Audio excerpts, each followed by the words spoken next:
கோவை மாவட்டம் வெள்ளியங்கிரி மலையோட அடிவாரத்தில் மருதமலை பக்கம் ஒரு யானை குட்டியோட மே மாதம் 17ஆம் தேதி மயக்கமான நிலையில் கிடக்குது.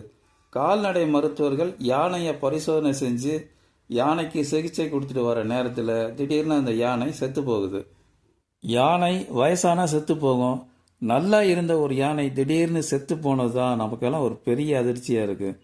இறந்த யானையோட வயிற்று பகுதியை கிழிச்சு பார்க்கும்போது பிளாஸ்டிக் பை, பாலித்தீன் பை, அலுமினியம் ஃபாயில் இதெல்லாம் இருந்திருக்கு.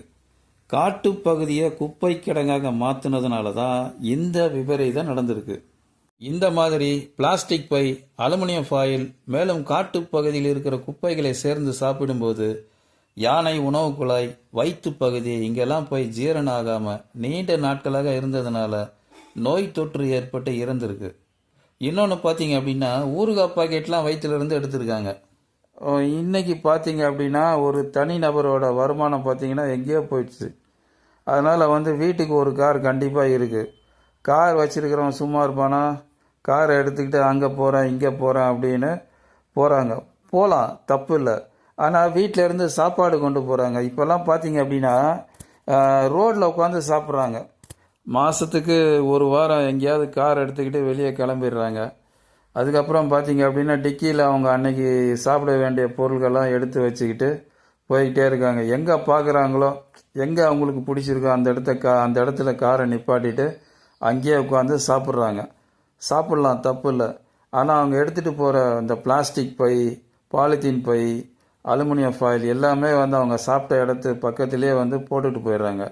இது ஊருக்குள்ளே இருக்கிறதுனால நகராட்சியிலையோ இல்லை பஞ்சாயத்துலேயோ குப்பை எடுக்கிறவங்க இல்லை சுத்தம் பண்ணுறவங்க, தூய்மை பணியாளர்கள் அதை எடுத்து க்ளீன் பண்ணி சுத்தம் பண்ணிவிடுவாங்க.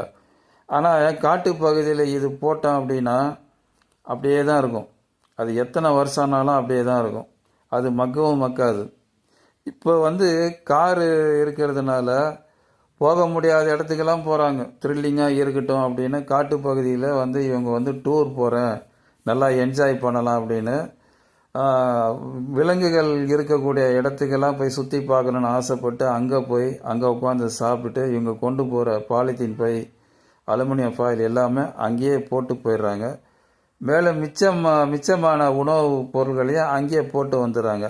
இதை சாப்பிடக்கூடிய மிருகங்களுக்கு நோய் தொற்று ஏற்பட்டு இறந்து போகுது. இன்றைக்கெலாம் வாழை இலையே பார்க்க முடியாது. அது கிராமங்கள்லேயே வாழை இலையை பார்க்க முடியாது. ஒரு சில ஹோட்டலில் தான் வாழை இலையில் வச்சு பார்சல் பண்ணி கொடுக்குறாங்க. மீதி பார்த்தீங்க அப்படின்னா இந்த பாலித்தீன் பையில் தான் பரோட்டாவோ இல்லை வேறு பிரியாணியோ வேறு சாப்பாடோ எல்லாமே அதில் வச்சு தான் பார்சல் பண்ணி கொடுக்குறாங்க. கேட்டால் வாழை இலை விலை அதிகமாக போயிடுச்சு, அதனால் எங்களுக்கு அது கட்டுப்படி ஆகலை அப்படின்றாங்க. எதுக்கு? அது என்ன விலை சொல்கிறாங்களோ வாங்கி போடுங்க. சாப்பிட வரவங்கிட்ட மேலே ₹1 ₹2 வாங்கிக்கோங்க. சென்னை பகுதியிலே 50 வருஷத்துக்கு முன்னாடி தையலைன்னு ஒன்று இருக்கும். அந்த தையலை 3 இலையை ஒன்றா வச்சு ஒரு சின்ன ஈக்குச்சியில் பின்னி அதை வச்சுருப்பாங்க. வெளியூர் போகிறவங்க அதில் தான் வச்சு பார்சல் பண்ணுவாங்க. அதாவது குடும்பமாக வெளியூர் போகிறாங்க, அப்போ பஸ்ஸில் தான் போவாங்க. அப்போ பாத்திரம் சட்டியெல்லாம் தூக்கிட்டு போக முடியாதுன்னு இந்த இலையில வச்சு தான் பார்சல் பண்ணி எடுத்துகிட்டு போவாங்க. ஏன்னா சென்னையில் வாழை இலை கிடைக்காது. மார்க்கெட் போனாலுமே அந்த திருவிழா நேரங்களில் தான் வாழை இலை கிடைக்குமே தவிர மீதி சாதாரண நாளில் கிடைக்காது. அதனால் தையலை மளிகை கடையிலே கிடைக்கும். வாங்கிட்டு போயிட்டு அதில் வச்சு பார்சல் எடுத்துகிட்டு போவாங்க. கிராம பகுதியில் வாழை இலை கிடைக்கத்தான் செய்யுது. ஒவ்வொரு வீடுகள்லேயும் வாழை மரம் கண்டிப்பாக வச்சுருக்குறாங்க. அவங்க அந்த இலையை கூட எடுத்துகிட்டு போகிறதுக்கு சோம்பேறித்தனம். இவங்க என்ன பண்ணுறாங்க, அந்த மளிகை கடையில் அந்த அலுமினியம் ஃபாயில் இதெல்லாம் வாங்கி அதில் வச்சு இப்போல்லாம் பிளாஸ்டிக்கு சாப்பாடு பாக்ஸே வருது, டிஃபன் பாக்ஸ் மாதிரி வருது, அதிலே வச்சு எடுத்துகிட்டு போகிறாங்க. சாப்பிட்டுட்டு இவங்க எந்த இடத்துல சாப்பிட்றாங்க அந்த இடத்துல போட்டுட்டு போயிடறாங்க. அது மாத கணக்காக வருஷ கணக்காக அங்கேயே கிடக்குது. கேரளாவில் ரொம்ப ஸ்ட்ரிக்டாக இருப்பாங்க. யாராவது ஃபால்ஸுக்கு குளிக்க போகிறாங்க அப்படின்னா ஒவ்வொரு காரையும் செக் பண்ணி பிளாஸ்டிக் பொருட்கள் எதனா இருந்தால் அவங்க வாங்கி வச்சுக்குவாங்க. திரும்ப போயிட்டு வரும்போது நீங்கள் அதை வாங்கிட்டு போங்க, உள்ளே போடக்கூடாது அப்படின்ட்டு ரொம்ப ஸ்ட்ரிக்டாக இருப்பாங்க. ஆனால் தமிழ்நாட்டில் அப்படி ரொம்ப ஸ்ட்ரிக்டாக இல்லை. ஓரளவு இருக்குது, ரொம்ப கெடுபடியாக இல்லை. இதனால் இவங்க சுற்றி பார்க்க போகிறவங்க கண்ட குப்பையை அங்கேயே போட்டு வராங்க. இனிமேல் போடாமல் இருக்கணும் அப்படின்னா இந்த பிளாஸ்டிக் பொருட்களை வந்து நம்ம அவாய்ட் பண்ணுறது நல்லது. நமக்கும் நல்லது, மற்றவங்களுக்கும் நல்லது, விலங்குகள் பறவைகள் இவங்களுக்கும் நல்லது. நீங்கள் இப்போ தான் கார் தான் இருக்க, வீட்டில் இருக்கிற அந்த பாத்திரத்திலே வச்சு பார்சல் பண்ணிட்டு போகலாமே, அதிலே வச்சு எடுத்துகிட்டு போகலாமே, எதுக்கு பிளாஸ்டிக் பொருட்கள் வந்து யூஸ் பண்ணுறீங்க? அதனால் இனிமேல் வந்து வெளியூர் போகிறவங்க, இந்த டூரிஸ்ட் பிளேஸ் எல்லாம் சுற்றி பார்க்க போகிறவங்க தயவு செஞ்சு வீட்டில் இருக்கிற பாத்திரத்தில் எடுத்துகிட்டு போங்க. அப்படியே நீங்கள் ஹோட்டலில் வாங்கிட்டு போகிறீங்க அப்படின்னா அந்த பிளாஸ்டிக் பைகளெல்லாம் நிறைய பிளாஸ்டிக் பையோ இல்லை ஒரு துணி பையோ அதில் போட்டு வந்து கீழே ஊருக்குள்ளே வந்ததுக்கப்புறம் நீங்கள் என்ன பண்ணுங்க, எங்கே குப்பை கிடங்கு இருக்கோ அதில் போடுங்க.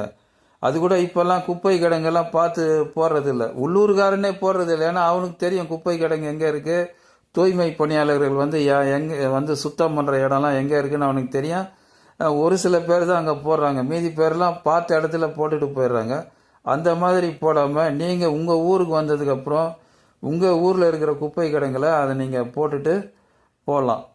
நமக்கெல்லாம் வாய் இருக்குது, வலிக்குதுன்னு சொன்னால் கேட்குறதுக்கு ஆள் இருக்குது, ட்ரீட்மெண்ட் கொடுக்க டாக்டர் இருக்காங்க.